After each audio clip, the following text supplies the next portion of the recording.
నా పేరు ఫాదర్ బాలకిరణ్, జోజిపేట విచారణ గురువుని.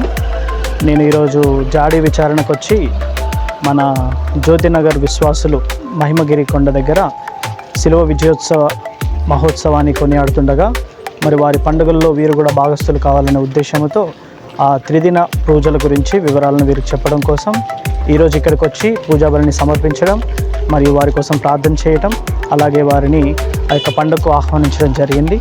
మరి రాదలిచిన వారు ఈ యొక్క ఆహ్వానాన్ని మీడియా ద్వారా అందిస్తున్న దానిని స్వీకరించి మమ్మల్ని దీవించమని, ఆ పండుగ కోసం ప్రార్థించమని బ్రతిమాలుకుంటున్నాను. Thank you.